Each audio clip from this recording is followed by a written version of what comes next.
Sagittarius, how you doing? Welcome to your Pisces full moon partial lunar eclipse reading. Hello. I channel multidimensional energies through my body. This is going to be coming out throughout the reading, both in the form of vocal and physical light language. And all of this is bringing in healing, attunement, and activation codes to the messages that come through in this reading. I'm going to be bringing in the astrology. I'm going to be pulling some tarot cards as I'm talking about the astrology, and at the end we're going to be wrapping it all together. So Sagittarius, I read for the rising signs.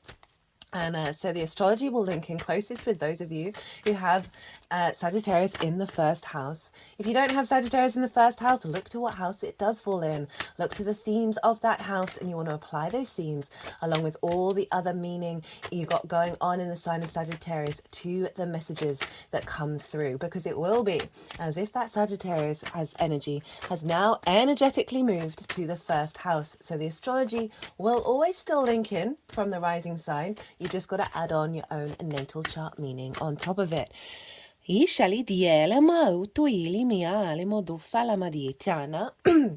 So Sagittarius, you got a big mutable full moon happening for you. This is obviously a partial eclipse. It's an out of sign eclipse because the nodes are still in Aries and Libra, but it's an eclipse nonetheless. I have done a collective reading for this transit, and this is where I've broken down the astrology of the moon itself in a lot more detail, and I always try and tap into the most integrated and expansive intention of what any transit's up to. And that way you can sort of help reorientate yourself when you're going through any difficulties or any confusion of going, oh, right, the goal is this. It's showing up in all these different ways, but that's the goal.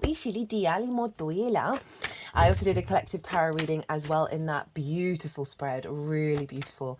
And some big channeled messages that came through. All these oracle cards, I always pull them first. And I like to have them on the desk while I'm doing all the other transits. And I read them after I've finished the All 12 Signs series. But I just want to highlight the power of this eclipse. There were 3 decks, and 2 of which I've used the whole time I've done this channel. And another one I've had recently, but I've been using it constantly. Now, from those 3 decks... there were a card from each of those decks that has never come out in any of these readings or any readings I've done for clients. And I have not had that before with any transit I've ever done. So I just want to sort of let you know that what's going on, that this is a big eclipse. It's also tied in with the Pluto in Capricorn transit, because the formation that Pluto's making with the outer planets, Uranus and Neptune, their harmonious aspects, which I go to in way more detail in the Pluto transit series as well. The oracle readings are a really good one to tap into that. That's all happening at the exact moment of the full moon, and the full moon is incorporated within it, right? It is making actual aspects to all of that. But in a nutshell, that energy is all about the root id power, our transformation of our root id power, and our magnetism, right? Our capacity to connect to that and magnetize that power in a way that's in alignment with what Neptune and Uranus are up to. And Neptune is pulling back the veil around the illusion that we do not live in a magical reality. And so the Uranian energy is all about our independence, our future thinking energy, our soul frequency, our soul path, Ituila, and the liberation of that. And that's all coming together with Pluto, of us magnetizing a new power around our perception of reality and how to work with it in alignment with our soul's path. So that's the core message. If you don't have time to go watch that Pluto transit, that is part of this moon. So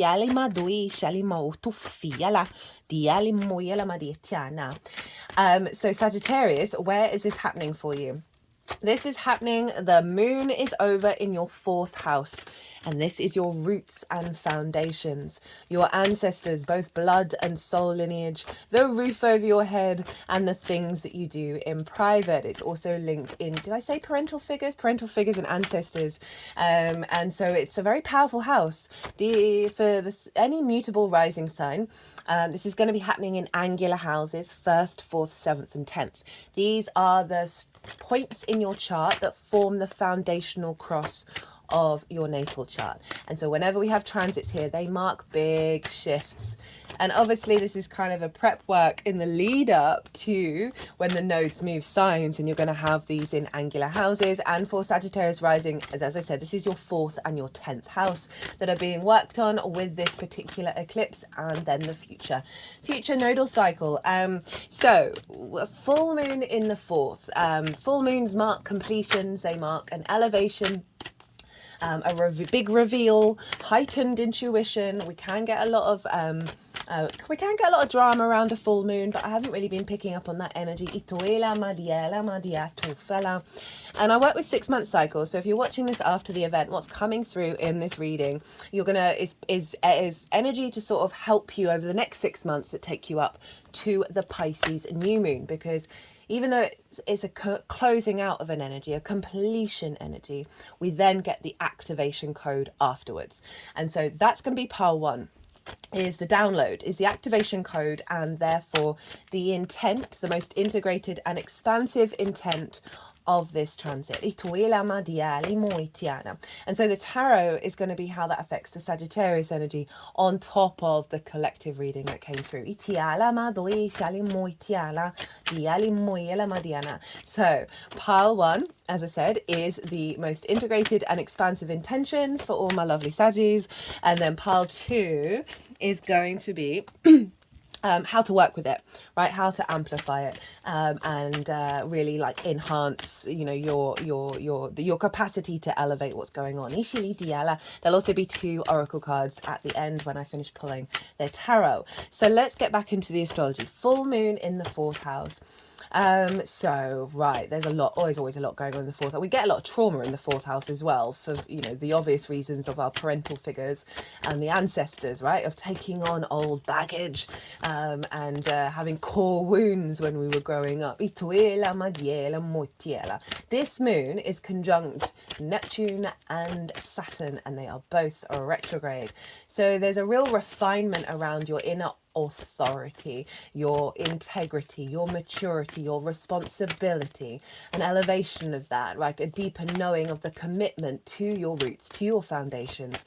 This could be to parental figures, to the ancestors, to your private life. And then we have Neptune, who's retrograde, and as I said, that's pulling back the veil around our distorted understanding of reality in terms of not wanting or engaging with the magic or whatever it is, in terms of like a collective wound. Because Pisces is a collective energy, and that's going to trickle down to us on the individual level, where we're really going to be able to harness our capacity to bring in the practical magic of the Virgo Pisces dynamic.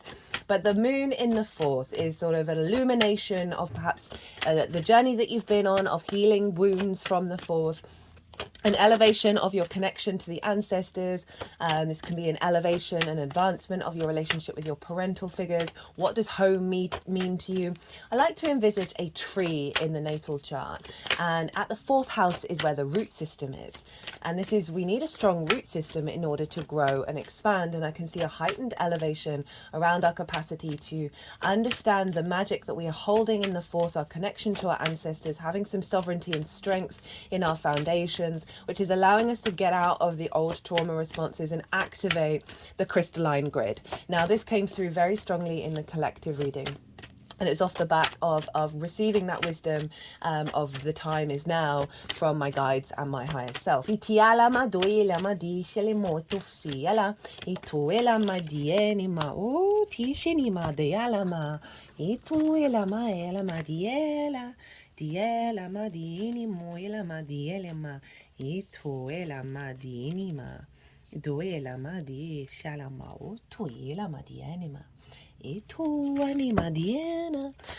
Sorry, my brain always just my conscious brain, I always kind of shut it off when I'm doing things with the cards, because I then like co-create with the energies of the, get the flow right. I'm sort of half not paying attention to what the cards actually are. So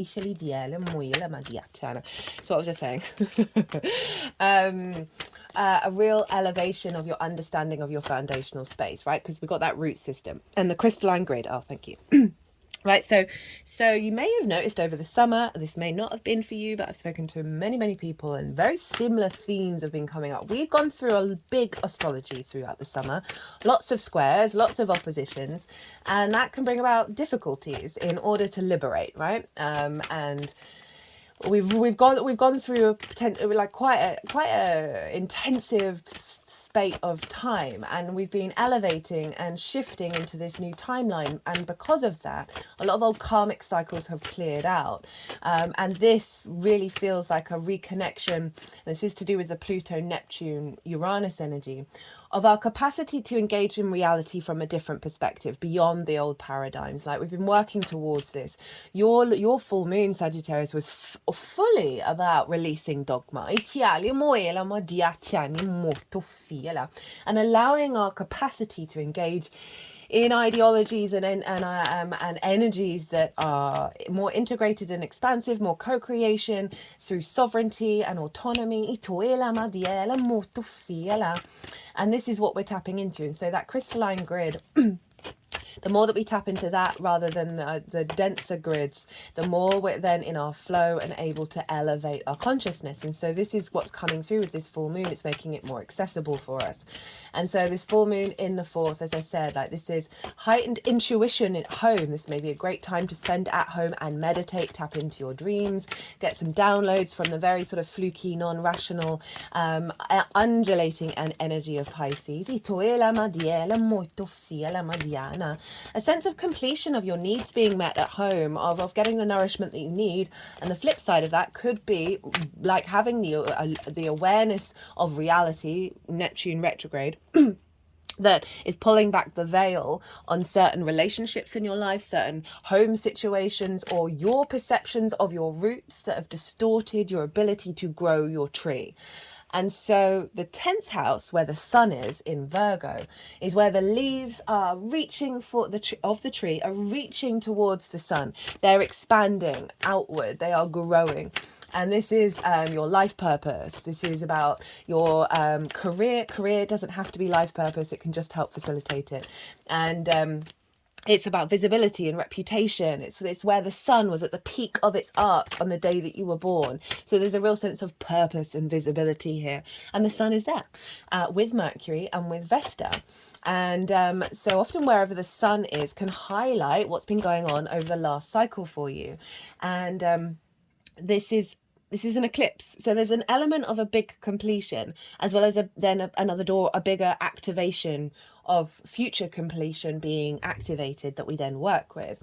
And with that sun over in the 10th, you could get some clues around perhaps the work that you've been doing, or understanding where your life purpose is headed, a deeper expansion around visibility and reputation. It's just making you feel more good in your home, like you can rest more, you can enjoy your life, and because there's a little bit more clarity around where your next stages are, and we want to bring this into balance and get a holistic experience around our career and our home life. I could see a lot of wounds being cleared from the ancestors and the parental figures around career, around the next stages of your capacity to expand into your sovereign frequency, rather than being governed by the expectations or the wounds from previous incarnations or ancestors. Oh, you could never do that. Oh, no one in the family has ever been able to do that. Those kind of things that get told to us when we're a kid, or just variations on a theme of that one where they put us into boxes. I had a reading done a couple of years ago where I was told that as a child I used to be able to see spirits, and then an adult, they couldn't tell me who, an adult told me that they didn't exist, and my very subjective brain switched it off. Itala tieni ma otufia le diele moto e tini ma hitana. So there's something around that, right? Around things that have happened in our early years, influences that have happened, perspectives that get instilled within us that have limited our capacity to really embrace and feel in our bodies and trust and have faith in the magic of the universe, because we are co-creating with it always, right? And we're going through so many illusions. We're pulling back the veil, the layers to reorientate our physical vessel into that space and embody it. Now, Jupiter traditionally rules Pisces as well as you, Sagittarius, and Jupiter is over in the sign of Gemini. And so whatever's going on with Jupiter is influencing what's going on with this moon. Now, Sagittarius, out of all the signs, you're guaranteed a grand mutable cross.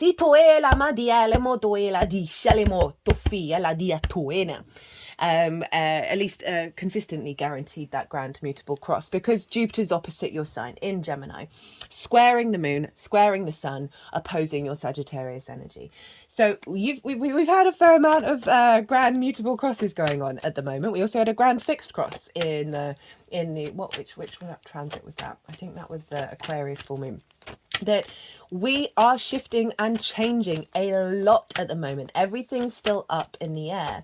But that Jupiter energy opposite your sign is you're finding more, this is bringing the balance of the branches of the trees, right? Of the self and the other. So the root system at the 4th, and then the 10th house where the top of the tree, and to have it be able to even grow even bigger is to have healthy balance between the self and the other. So you've got the 4 big component houses being activated.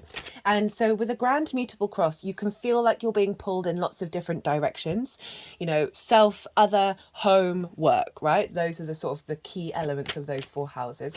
And always know that essentially you want to get into the eye of the storm, because all those signs are going to want your attention, and they're going to want to be doing things, but sometimes we get overwhelmed and we get freaked out about that. You want to get into the center, you want to zen yourself out, and then see what, because you're a fire rising sign, what your instinct is to do next, rather than go, oh, everything is clawing at me, and then shut down and get overwhelmed.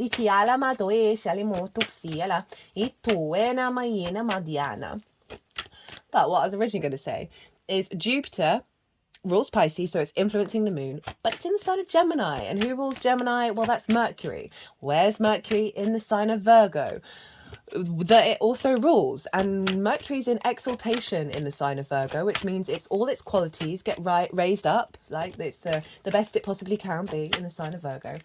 And it's essentially ruling the whole chart. And so even though this is a Pisces moon, which is very sort of flow state, as I say, non-A to B to C to D energy, right? It's the opposite of that. It's things appearing out of nowhere, synchronicities, very fluky energy, like the wizard who's telling you a haiku, basically. It's being governed by Mercury, who's about the details and the information, in a very rational sign, which is Virgo. But the way that I'm interpreting this, the way I'm feeling what this is all about, is, for me, Mercury is about flow.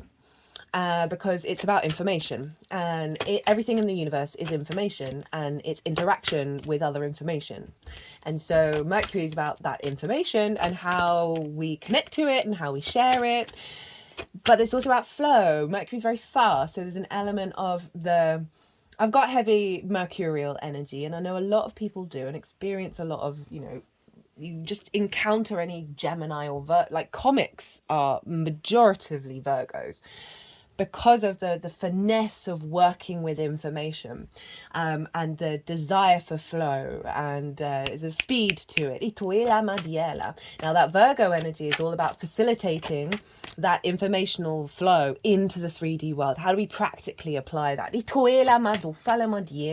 it's conjunct Vesta, and Vesta is an asteroid, and she represents the initial soul contract, right? The purity of the initial soul contract, wherever she is in the natal chart, and also wherever she's transiting, she's recalibrating that sign, the themes of the house, whatever planets you've got there, back to their original essence of the soul contract, you know. So she's essentially clearing away like the subcontracts that come off that initial one that we don't need anymore. Like they're subcontracts from however many millennia ago, and they're just been there because they haven't been cleared out. So it's not that they disappear, it's just the energy that for you to be able to connect back to that inherent soul contract becomes a lot more easily accessible. And Mercury and Vesta are conjunct one another. So there's a recalibration to your awareness, your perception, how you collect information, what you want to talk about, what you want to figure out of your life purpose and your career and your visibility and your reputation. And Vesta is making sure this is all coming back into your soul's inherent contract around the 10th house. So yes, it is a 4th house transit, but it's being ruled by a 10th house Mercury. So you may get a lot of downloads around the full moon and over the next 6 months that are clues and hints from source, from whatever it is that you want to call it, your higher self, all of those things, your unconscious spaces, through that Piscean energy in your home, meditating at home, being in reflection, being and getting the, however it is that you tap in and get your messages, right? It's all going to be very personal to you.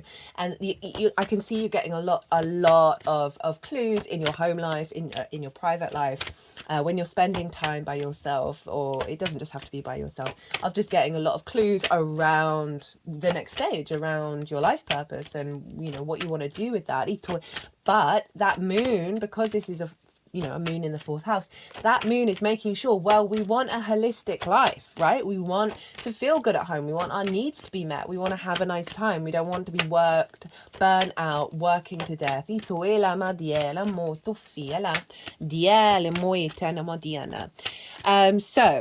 the other bit of astrology that I wanted to talk about, I mean, there's so much I could talk about, but I'm really trying to keep these down to 33 minutes is the timer, but so far they keep running over, is Venus, the ruler of the South Node, because that South Node is still in Libra. Venus is in Libra, and she is opposite Chiron in Aries. So that's tying in the Aries-Libra axis into this Pisces eclipse.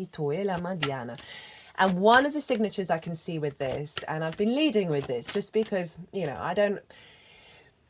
it's never that I want to not say about the problems. I'd just rather tell you about the wisdom behind the energy of that then helps you work through whatever's going to show up, right? Because I don't want to say we're never going to get to a point where there aren't any challenges. It's our perception around them. It's about you strengthening your sovereignty, your autonomy of how you operate and how you are in the eye of the storm. The storm's still going on. But you're calm and you're collected and you know what to do. Right, so that Venus opposite the Chiron in Aries. Now, this is your 5th house of creation energy where Chiron is, right? So there's a lot of wounds going on here. There's a lot of wisdom showing up as well around your creation energy, around your pleasure, your joy. It could link into children, it could link into romance. We've had Chiron there for quite some time, and obviously linked into the eclipse cycles. Now, Venus is over in your hopes and dreams, friends, groups and alliances, and reaping the benefits from the 10th house. Oh, I didn't even say the thing. I'm a bit all over the place. That Venus Chiron energy, just generally, could show up in your life of a lot of wounds materializing over the next 6 months in order to be healed and worked through, but a lot of potential separation, isolations, vibes with that opposition around the feminine energy, right? Not sex specific. We have these all within us. Oh, no, that's what we're doing. This way, yeah. Sun at the bottom of the deck.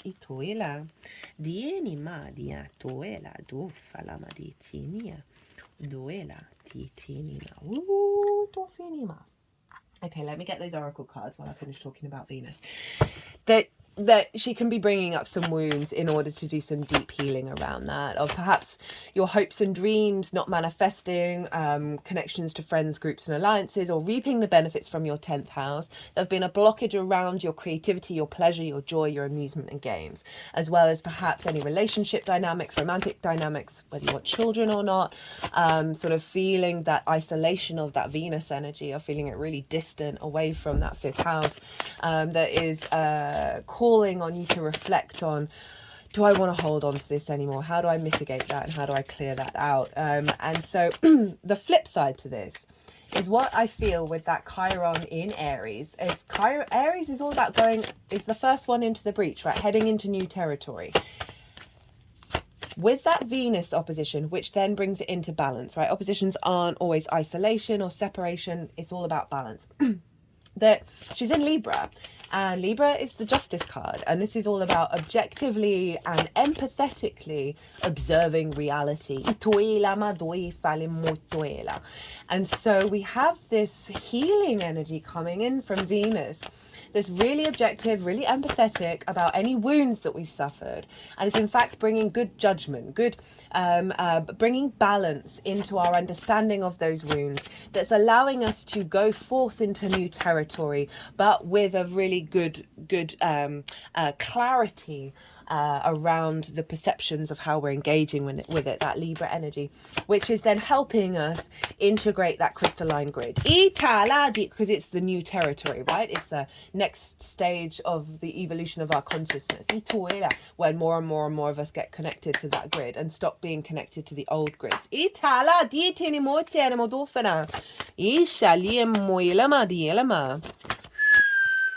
Ooh. Dina. No, that was 2. We only want the 1. Thank you. Oh, there we go. That one came flying up. So, yeah. Big stuff going on, Sag. Big stuff. I'm just trying to think what else I wanted to bring in. I did talk earlier about the Pluto, Uranus, and Neptune energy. And obviously, that Pluto energy is happening... It's happening in your second house of how you value yourself. I've done a transit, so I've picked up on all the themes of the houses for where these all are. So you might want to go watch that and then come back and then apply that to what's going to come through with this.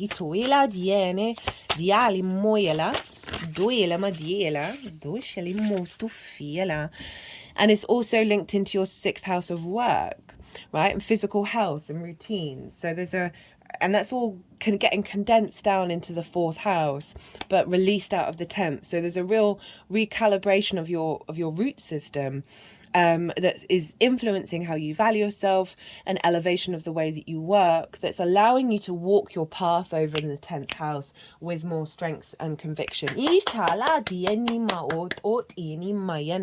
So what is the most integrated and expansive intention of this eclipse for you, Sagittarius? We have the Ace of Cups, the 9 of Swords, the 4 of Swords, and the 9 of Pentacles. So we've got 2 9s showing up.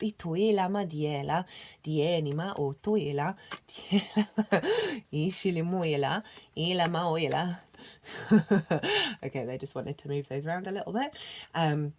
So we have the 4 of Swords, the 9 of Swords, the Ace of Cups, the 9 of Pentacles, okay? So that 4 of Swords, again, that's kind of tapping into what I was saying about giving yourself space to reflect on old wounds in order to release them.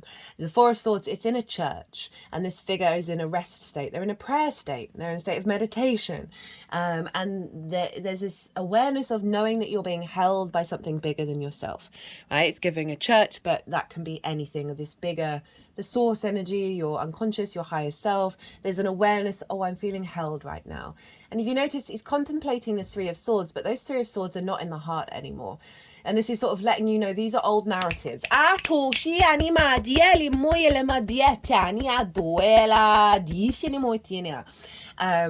This moon, this intention of this eclipse is to get you into this space of the awareness of, 1, you are loved, you are held.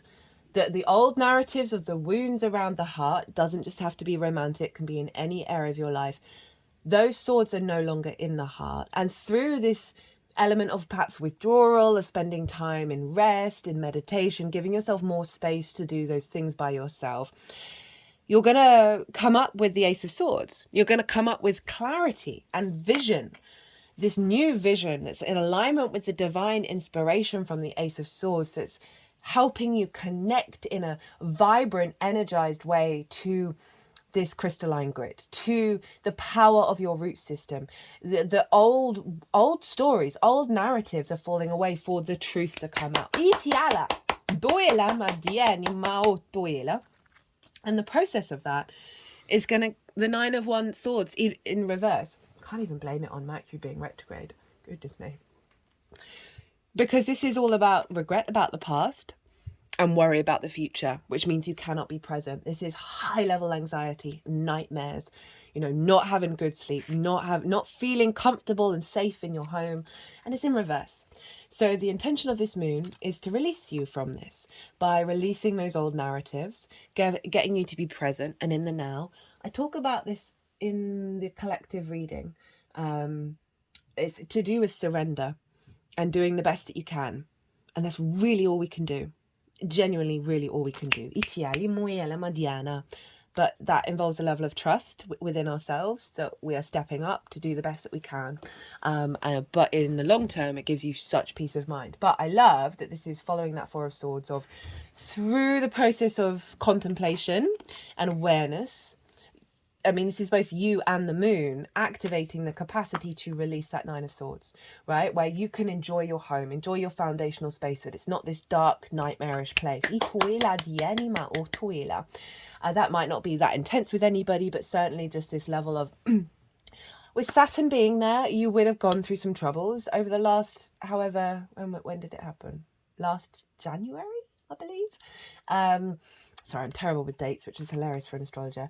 That you may have had a lot of responsibilities at home.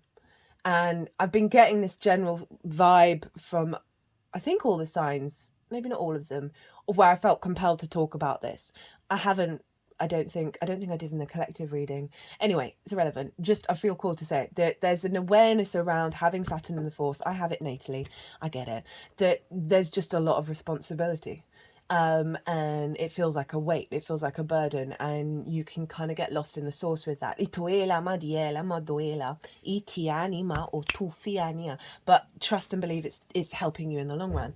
But this is saying this moon is helping release a lot of that part of the lessons of Saturn. Because then we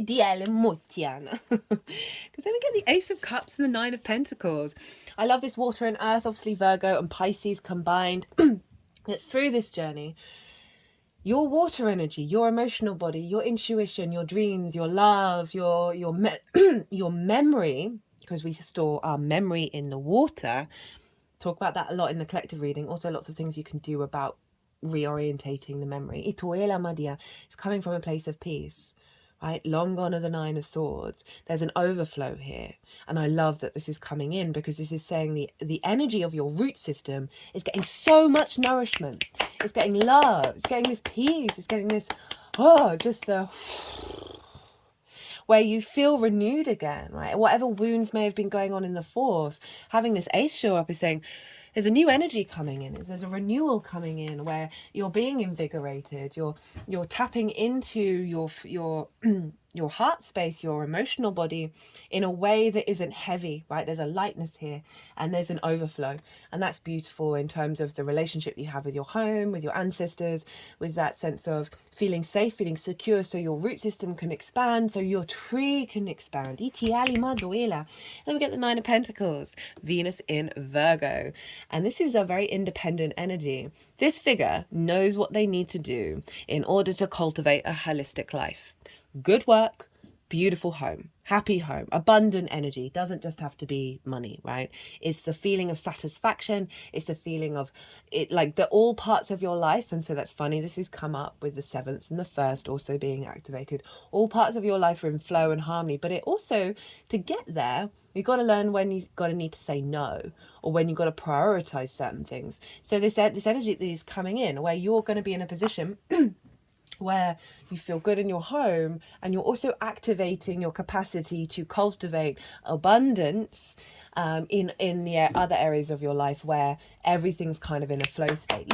We've got the sun at the bottom of the deck for this transit. This is, you know, the big yes card. This is vitality, inspiration, joy, freedom, illumination, like lots of inner child happiness, right? So very appropriate for the 4th house. As I said, stores a lot of trauma. It's over the 5 of Cups, so a real healing around that, over wounds, over grief, and some heavy energy that through, you know, all sorts of reasons may have come through in your lifetime. How to work with this energy, how to amplify it. We have the 6 of Swords, the Empress, hello Venus, the King of Pentacles, and the King of Wands. I mean, some powerhouse energy showing up. So this is acknowledging, this is how to work with the energy, what to focus on. And this is acknowledging that you are in a limbo stage right now. You are moving from the troubled waters towards the calmer waters, where you're going to thrive rather than survive. And in this limbo state that we're in with this eclipse cycle, you want to contemplate those core perspectives that really serve thriving rather than survival. Now, that can be difficult to sort of... There goes that alarm. Told you I'll go over. So this isn't... It can be difficult to... We can have these perspectives, but it can be difficult to integrate it. And so once you've sort of established that level of, okay, what are these core ideas that I want to feed my root system, that I want to feed myself, that I want to do meditations every day, that I want to put into practice every day. And then, yeah, figure out what they are and then start to put them into practice. Realizing you're not quite at the other side yet. That's the more that we acknowledge that we're in transition phase into the new timeline, the less we're sort of impatient that's here and now. I mean, it is here and now because time's all happening at once, but this card showing up is saying, be mindful of the fact that you are in a limbo stage, but you're very protected because 6s are very protected. And the focus is on, okay, how do I reorientate my core root perspectives that serve thriving rather than survival mode? And then we have the Empress. Get creative. Tap into the abundance feeling of existence, right? The fertility of the world around you. This could see you getting really creative at home, maybe gardening more, maybe buying a plant that you then tend to that brings you joy. Bring that nature into your home. But, you know, perhaps getting creative in terms of, if you do want to focus on, sorry, I'm just scratching my arm. That's right, that was shaking. If you do want to tap into your life purpose and career, bring that Venusian energy into your home. Get creative, get brainstorming, and this might just be you need to create more time for joy in your life. You may have been overworking and overburdening yourself, and this is calling you to redirect and make sure you've got that joy, you've got that fun and that fertility energy from your creation energy bubbling to the surface.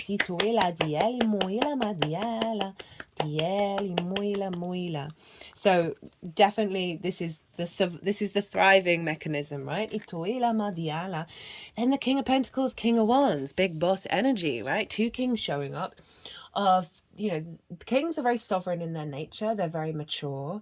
You know, they're the kings of the kingdom, right? There's no one above them in the court cards other than the Empress and the Emperor. But so we've got the King of Pentacles. King of Pentacles operates constantly from an abundant mindset. That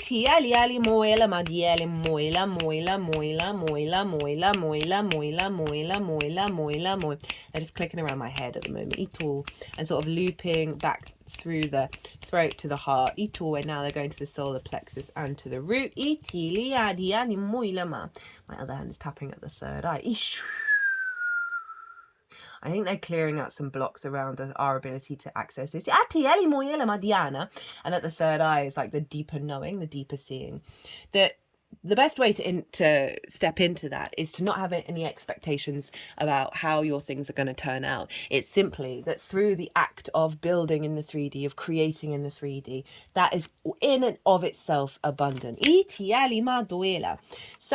in the 4th house, this is you getting in your power, you know, perhaps taking a lot of action in the home, and you know, those actions coming from a very grounded, practical place. But I really just feel that main message of the things that you're doing Always acknowledge that this is abundance. Doesn't really matter what it's doing. And that's going to help you get to here. And then we've got the King of Wands. So some fire energy, right? You've got Aries in your 5th house. Obviously, you're a fire rising sign. And so this is about the instincts. Of the sovereignty of your actions, through your instincts, very courageous, very passionate, very independent as well. So there really is something about claiming your sovereignty and your independence in the home. The sense of maturity.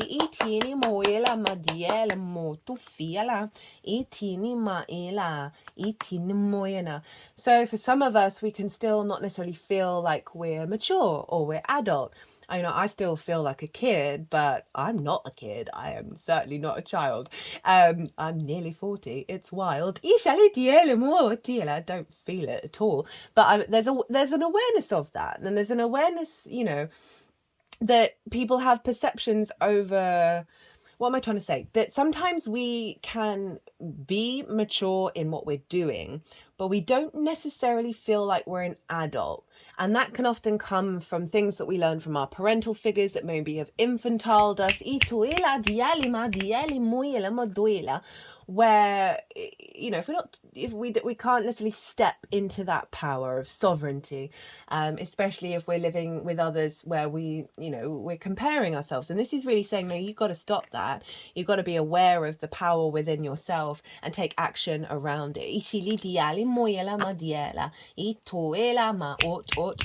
it's interesting because obviously Pisces can often be linked into not having any boundaries, and this energy just feels really strong in its power, that it's not necessarily about putting all the walls up, but there's a level of sovereignty around your energy that's showing up here, right? And you've got that strong renewal coming through. That's like, it's gonna be helping you do that from a place of love as well. Right, oracle cards. We have repairing the veil, forgiveness, and transmutation. All